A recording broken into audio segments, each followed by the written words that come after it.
கல்லூரி உதவி பேராசிரியர் தேர்வில் முறைகேடு நடந்துள்ளதாக தற்பொழுது புகார் எழுந்துள்ளதாக இபிஎஸ் தெரிவித்துள்ளார். முறைகேடு புகார்கள் தொடர்பாக தமிழக அரசு உரிய விசாரணை நடத்த வேண்டும் என்றும் இபிஎஸ் கூறியுள்ளது குறிப்பிடத்தக்கது. உதவி பேராசிரியர் தேர்வில் முறைகேடு ஏற்பட்டுள்ளதாகவும் 50 மதிப்பெண்களுக்கான விளக்க கட்டுரையில் பலருக்கு 0 மதிப்பெண்கள் போடப்பட்டுள்ளது என்றும் அதிமுக பொதுச் செயலாளர் எடப்பாடி பழனிசாமி அவர்கள் தெரிவித்துள்ளார். இளைஞர்களின் எதிர்காலத்தை நிர்ணயிக்கும் பேராசிரியர் பணியிடங்களுக்கு தகுதியானவர்களை மட்டுமே நியமிக்க வேண்டும் என்றும் வேண்டுகோள் விடுத்துள்ளார்.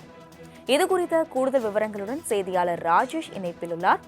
ராஜேஷ் வணக்கம். தற்பொழுது உதவி பேராசிரியர் தேர்வில் முறைகேடு நடந்துள்ளதாக இபிஎஸ் தெரிவித்துள்ளார். இதுகுறித்த கூடுதல் விவரங்களை வழங்கலாம்.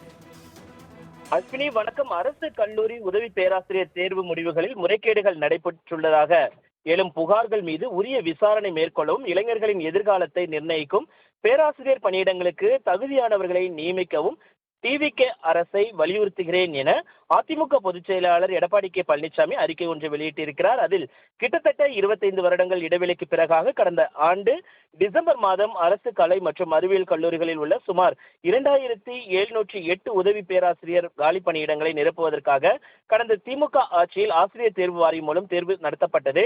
இந்த தேர்வில் மொத்தம் 42,064 தேர்வர்கள் பங்கேற்றனர். தமிழ் மொழிக்கான தேர்வு தவிர 150 மதிப்பெண்களுக்கான பாடம் சார்ந்த புறநிலை வினாக்கள் பகுதி மற்றும் 50 மதிப்பெண்களுக்கான விளக்க கட்டுரை தாள் தேர்வு நடைபெற்றது. உதவி பேராசிரியர் எழுத்து தேர்வு முடிவுகள் ஆசிரியர் தேர்வு வாரியம் கடந்த 25/6/2026 வியாழக்கிழமை அன்று அறிவித்ததை தொடர்ந்து விளக்க கட்டுரையின் மதிப்பீட்டில் பெரும் அளவிலான முறைகேடுகள் குற்றச்சாட்டுகள் எழுந்துள்ளன என்று அவர் குறிப்பிட்டிருக்கிறார். மேலும் பல்வேறு கருத்துக்களை அதில் குறிப்பிட்டிருக்கக்கூடிய அவர், கேடில் விழிசெல்வம் கல்வி ஒருவருக்கு மாடல்ல மற்றவை எவை என்ற குரலை நினைவுபடுத்துவதுடன் தகுதியான தேர்வர்களை நீக்கிவிட்டு குறைந்த மதிப்பெண் பெற்றவர்களுக்கு சாதகமாக வெளியிடப்பட்ட தேர்வு முடிவினை உடனடியாக ரத்து செய்ய வேண்டும்.